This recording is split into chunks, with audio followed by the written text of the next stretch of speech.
Assalamualaikum warahmatullahi wabarakatuh. Selamat pagi Sobat Pimpong. Pagi ini kita tadi baru selesai melaksanakan sholat Idul Fitri di kampus Muhammadiyah Universitas Muhammadiyah Palembang. Nah, pagi ini kita lagi berada di tempat Museum Al-Quran yang sangat viral di Indonesia, namanya Bait Al-Quran Al-Akbar. Jadi kita nanti akan masuk ke dalam, ya, masuk ke dalam. Kita lihat ke dalam itu ada apa aja, dan sambil mungkin kita dialog sama pengurus di situ. Nah, ternyata apa ini museum ini ternyata pesantren rupanya. Semua itu bisa lihat ini sebuah Pimpong, ini pesantren yang gratis katanya, informasinya gratis. Nah, jadi semua pendapatan dari museum ini itu digunakan untuk pesantren ini, karena pesantren ini pesantren untuk anak yatim piatu. Ya, oke ya Sobat Pimpong ya, kita masuk ke dalam dulu ya.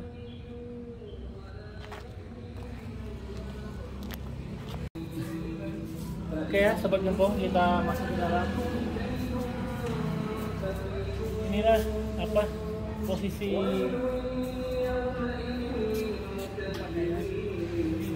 balik Pimpong ini. Bait Al-Quran kelihatan ya. Baik, ke dalam.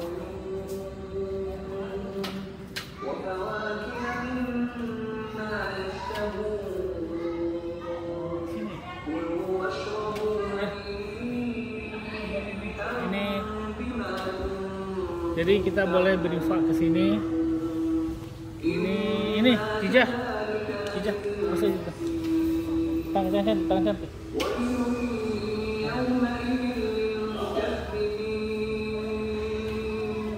Ya. Baik, sebelum kita masuk dalam ya. Jarang mau keliling dulu, boleh lihat sini. Nggak usah ya. Nggak usah ya. Ada informasi yang di atas sebagian 30 juz, yang di bawah sebagian 30 juz. Dari 15. Nanti abang temani saya ya. Siap. Nanti kita historinya ceritakan, silakan. Kita beli tiket dulu ya.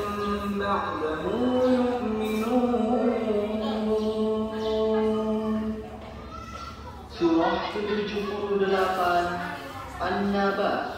Bismillahirrahmanirrahim.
distancing, di mana para pengunjung yang bergerombol atau rombongan berbes-bes gitu kan.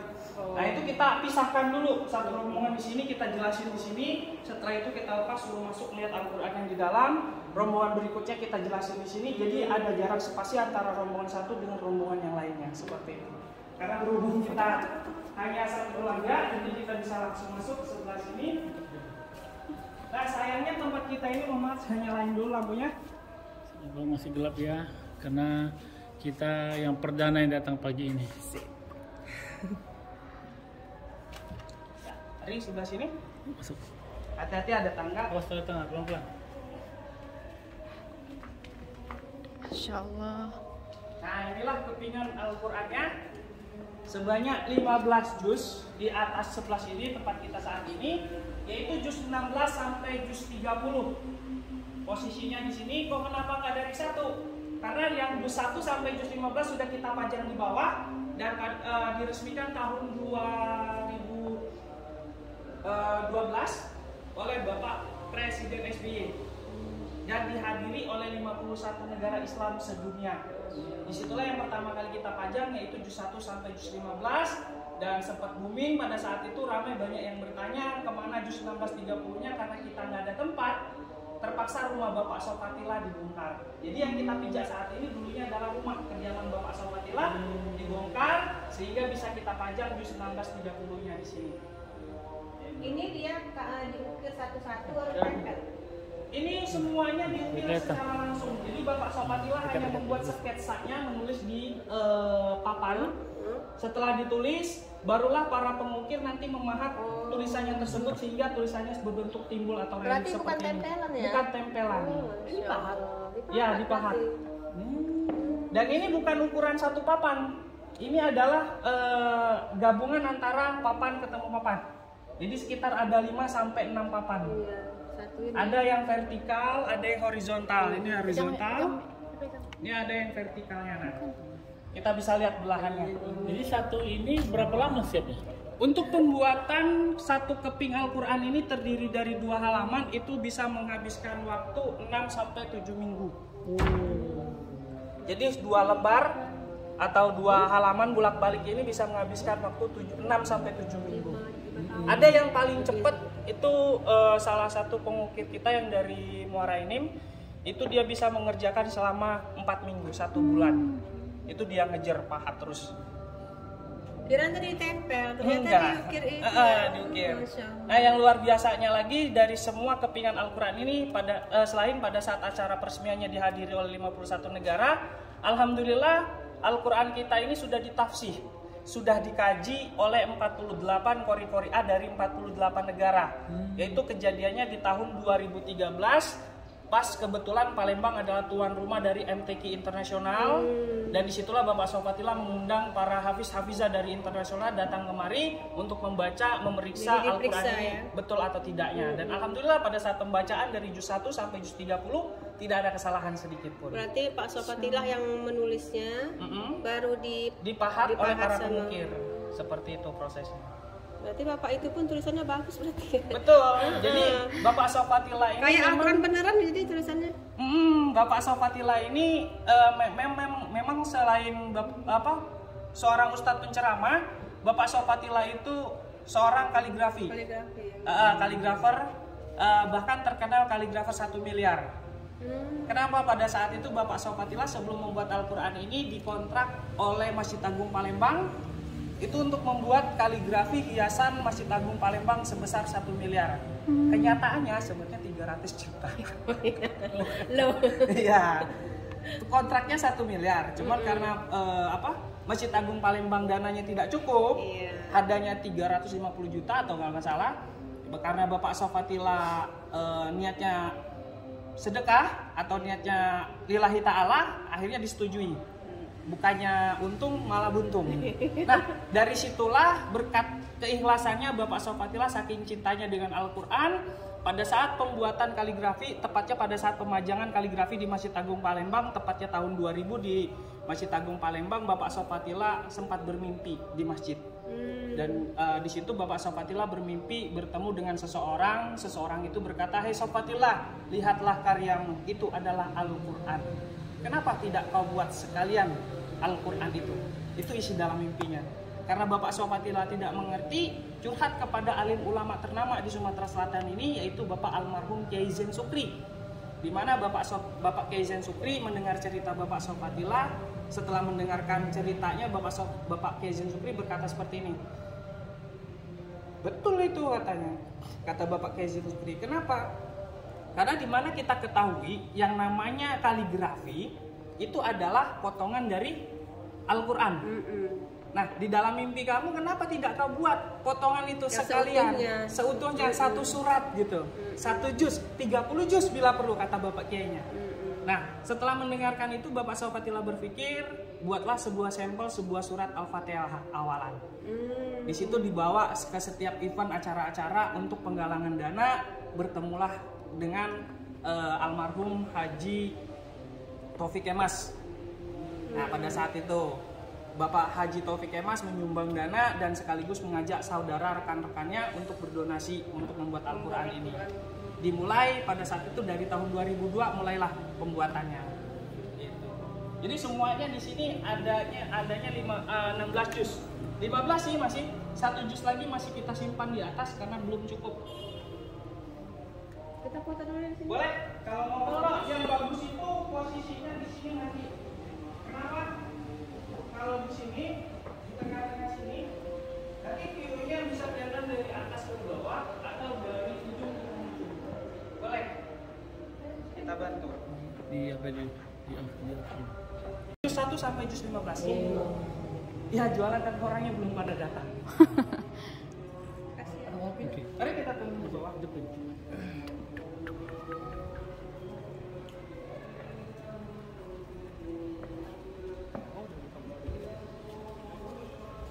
Ini untuk juz 1 sampai juz 15. Yang pertama kali kita pajang. Nah, di sini awalnya kita gunakan bukan untuk wisata melainkan untuk acara majelis taklim. Makanya desainnya di situ yang di dekat Al-Qur'an adalah panggung untuk ustadz kita yang berceramah, dan di bawah yang di sininya itu untuk para ibu-ibu majelis taklim yang mendengarkan ceramah. Berkat ibu-ibu majelis taklim yang modern sering foto selfie, share sosial media, akhirnya viral. Pada ini ya.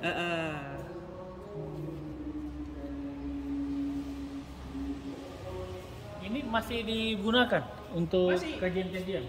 Masih. Nah, ini yang di atas ini, Pak, boleh kita lihat ada beberapa keping lagi. Oh iya boleh. Iya. Nah, di situ nanti insya Allah kelanjutannya.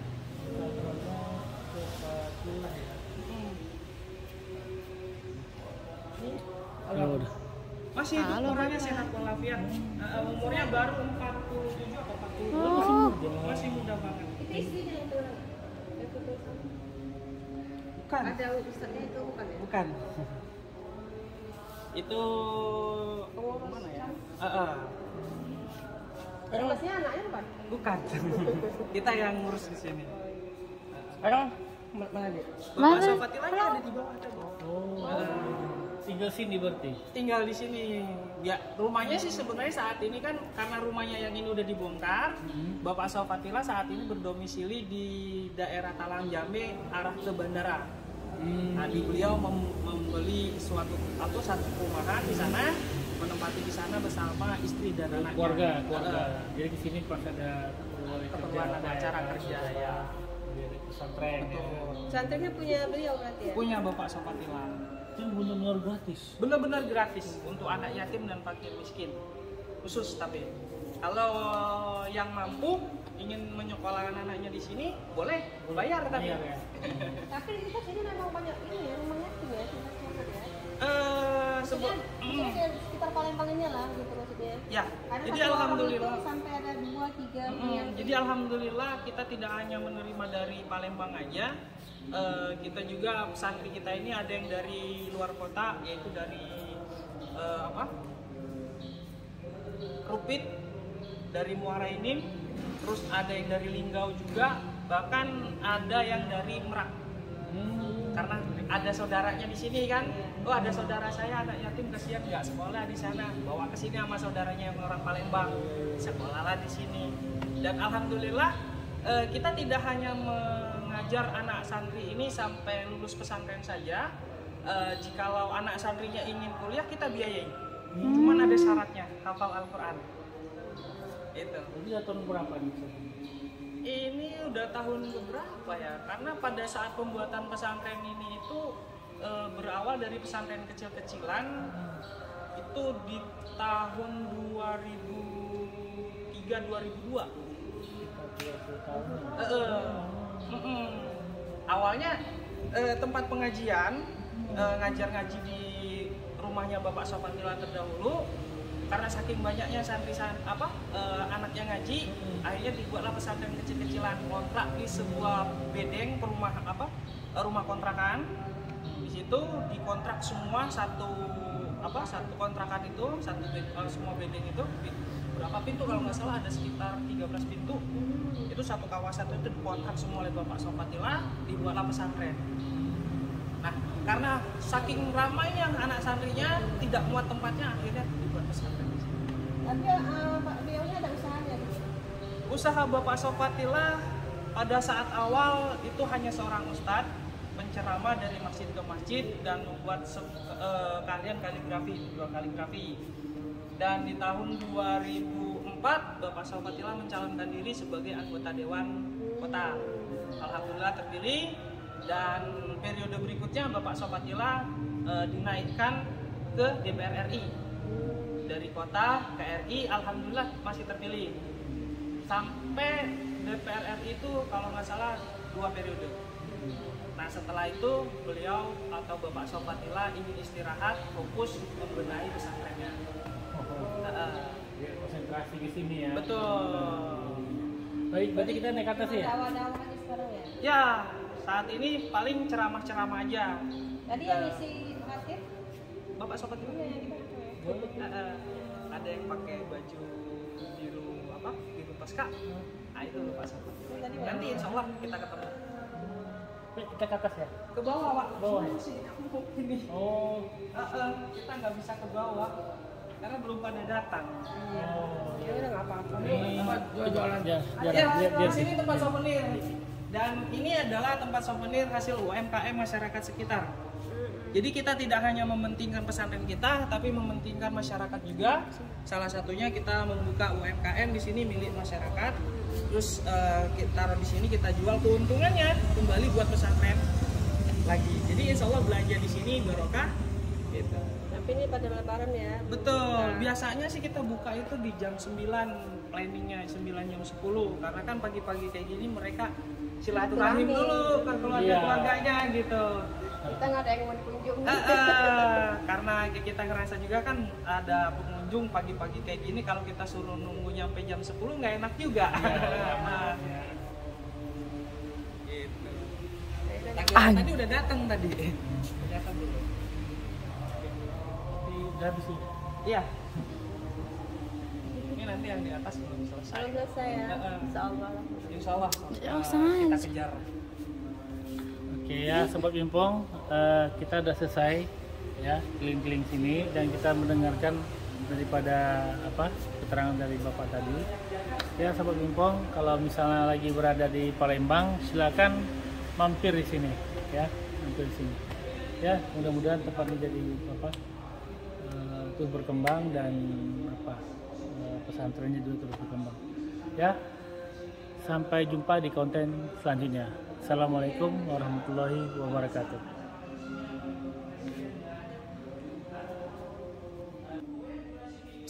Panas banget, Zara keringetan ya. Lihat juz 1 sampai juz 15 ke sini. Setelah kita jelaskan sedikit dokumentasi ya kan, setelah selesai